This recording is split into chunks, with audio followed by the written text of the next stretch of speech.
old-timey photos. So I'm out here with my friend Julia, who thinks that I take old-timey photos, and here we are. So yesterday, I'm on a shoot, right? I'm standing in front of a waterfall, and I'm like pulling my tripod out of the bag. I keep the tripod in the bag, and I'm like pulling it out of the bag, and it gets stuck on one of the loops or latches or whatever.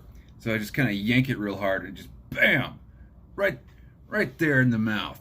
I don't think you can see it, but man, it hurts. And you're not supposed to smoke a pipe when you've got an open wound in your mouth, as I do. So we're not smoking a pipe today. This is normally the time each week when I smoke my pipe and complain about humanity while answering all of its questions, but I can't smoke a pipe. And if I can't smoke a pipe, I'm sure as hell not gonna go sit in the garage where it's like 21 degrees. So, a Sunday antisocial from my office. It's a little weird though, you know, it just doesn't feel as antisocial when I'm in a house instead of like a shack with pipe smoke and kerosene on the floor. I'm not a moron, states the guy sitting in the puddle of kerosene smoking his pipe. This is from Muddy Udders. He says, just found the channel, sticking around for Fires subbed. Thank you so much. Hope to see you soon, but not as like a human torch. Wayne Basha, who prompted me to do the 5 and 3 pipe challenge last time, says, I do enjoy your rants. Are these rants? Are these really? I mean, I feel these are more like piercing societal observations. How's the light? I'm a photographer. I can't let this stuff go. What about that? No, I don't think that's too much. What about a little bit less, a little bit more, a little bit less, a little bit more? I don't know. I can't decide. I'm gonna take my EDC flashlight and just put it right. Perfect. This is the quality you've come to expect. At this angle, is this better? You can see my butterfly wings up there. All right, so moving on. Les Brady asks Max, why does it surprise you that the Sunday Antisocials get more views? I mean, I think I've spent the beginning part of this video laying out a pretty clear case for that, but I'm just always amazed that like I go out and I do like crazy death-defying stunts in the woods, right? And what people really want to see is just me yakking at the camera. They want to see like close-ups of my face yakking at the camera. I'll never understand it, but I will take what I can get and appreciate it. Blake 1827 asks Max, what mascot should the Space Force have? Air Force has a Gear Falcon, Gear Falcon, whatever. They've got some kind of mythical beast named Nova. Marines have an English bulldog named Chesty the 25th. Are you messing with me? No, you're dead on. Chesty the 25th is there. Anyway, what mascot should the Space Force have? Probably like a giraffe with a unicorn horn. That would be perfect for them. And then K-Bar will come out with like a special unicorn horn clipper for when you need to groom your unicorn's horn on your girafficorn's horn. Anyway, Timber Drifter is having a hard time. I assure you, sir, I am not deleting your comments. I wonder if someone is reporting them or the algorithm is removing it based on certain words. So something happened with Les Brady, unless I need to call you back. And I haven't. I'll call you back. Ask Max, are you deleting my comments to mess with me? No. And when I go to held for review, there's nothing there. So I don't know. Les commented about something and it was held for review, I think because he used some profanity in it, and YouTube thinks I might not be ready for that. They're not sure I'm worldly enough. Hang on, I hear the cat crying in the basement. God damn it.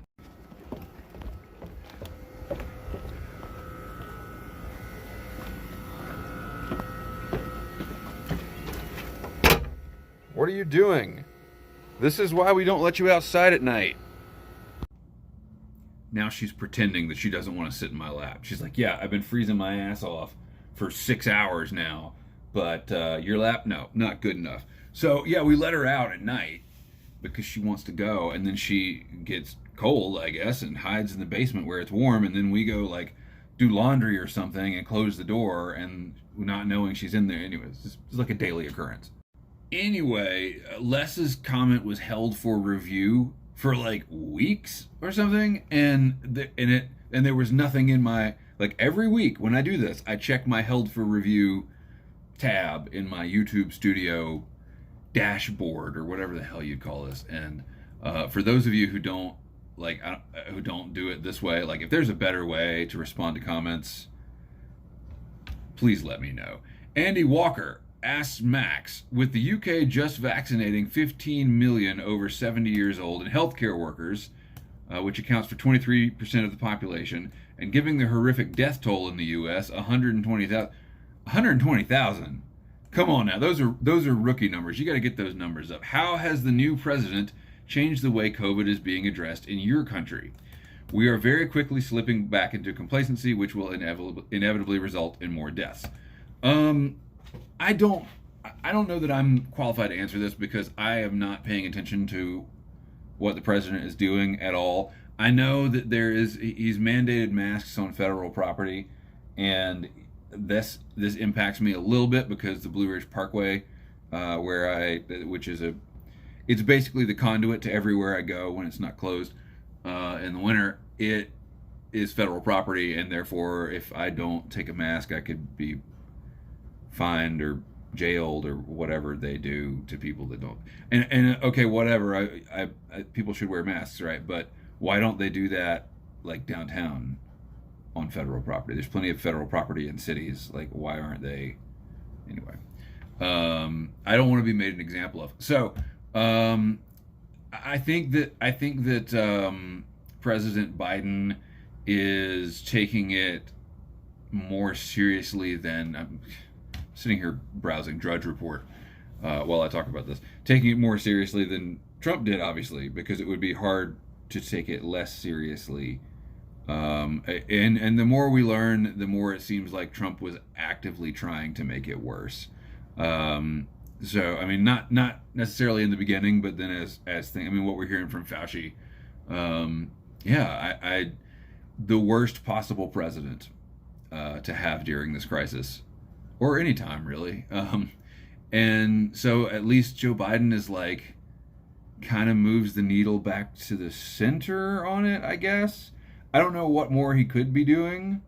Maybe he's doing a lot and I'm just not hearing about it. I do know, I have privileged information that the county to the south of us, which is very populous, with a lot of old people, I have a friend that was going to volunteer to distribute the vaccine, and she didn't get the chance because last Saturday they only had 22 shots to give out. The Collapse Experiment asks Max, are the mass casualties that I referenced last time caused by death and the event is life? Sounds like a normal day/year to me. Is this a COVID denial question? Because 2020 was the deadliest year since the 1918 Spanish flu, in terms of sheer numbers, and I think it was the largest uptick in the trending. I'll have to find the article, but largest uptick in death trends since then as well. So even adjusting for population, this is definitely a mass casualty event. Like, we're coming up on 500,000 people in the U.S. Spanish flu killed 675,000. So, and we're only 1 year in. I did see something on Drudge, but it was out of Johns Hopkins about how we're actually going to reach herd immunity a lot quicker than we thought we would because most of the cases aren't identified. And so, anyway, that says it's going to be over by April. Looking forward to that. Believe it when I see it.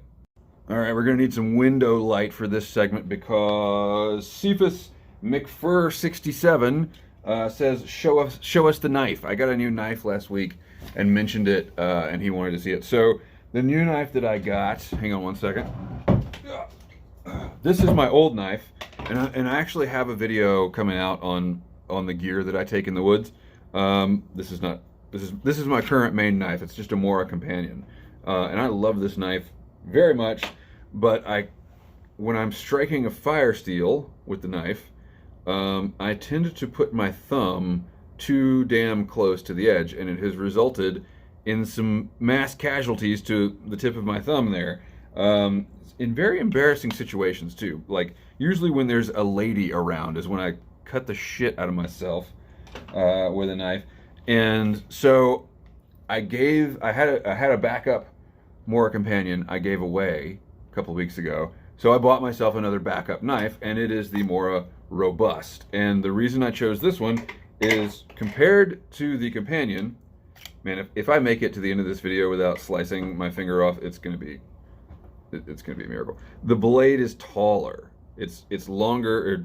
There's more of it in this dimension, and so when I'm striking a fire steel and I put my thumb on the blade, it'll be less likely to be near the edge of the blade. Is my thought process. And I wanted to try the 1/8 inch thick spine, which is thicker, of course, than the regular companion. This is the spine that they use on the companion heavy duty. Interestingly enough, the blades are magnetic. I don't know if that is, I don't know why that happens. I should know why that happens, but I don't. But these are both the high carbon steel blades. And after sharpening and stropping, it's just very slight at the tips, not down here, at the tips. Kind of weird. Anyway, there it is. It's the Mora Robust, and the jury is out. I haven't used it enough to really make an opinion. I like the grip a whole lot. I wish it was a little longer. It's shorter than the companion by half an inch or so. And it doesn't slice as well because it's a thicker blade. So there's no perfect knife, you know, which is why we get to buy like dozens of knives trying to find one that's better for each situation. This light is so much better. We should have done the whole video this way. Anyway, I have the bag dump video in the hopper. Everyone's been asking me about my gear. And so I think what I'll do is like yearly, I'll do a bag dump. This is what I'm carrying these days, to talk about the knives and the cameras and all that. I'll probably do a deep dive into the cameras separately from that video, but that's coming up this week. I still need to do the pipe tour, man. I'm excited about it. I've got ideas for it, but I just haven't had the time. And if I get time this week, I'm probably gonna do something else. I'm probably gonna go outside because it's been super cold. I was outside the last 2 days, last 2 afternoons, and I just can't do it again today. It's just constant cold. Like my shoulders they hurt from like doing this in the cold. So yeah, we'll get to it one day. We'll get to it. Any other requests, let me know, and we'll get to it right after we get to that. This has been a non-traditional Sunday Antisocial. Thank you so much for watching. I will see you sooner than next week. Definitely a video coming out. And thank you for all of your comments, and as always, for taking the time to spend your attention here with me. I'm endeavoring to be worth it. Keep the ends out for the ties that bind.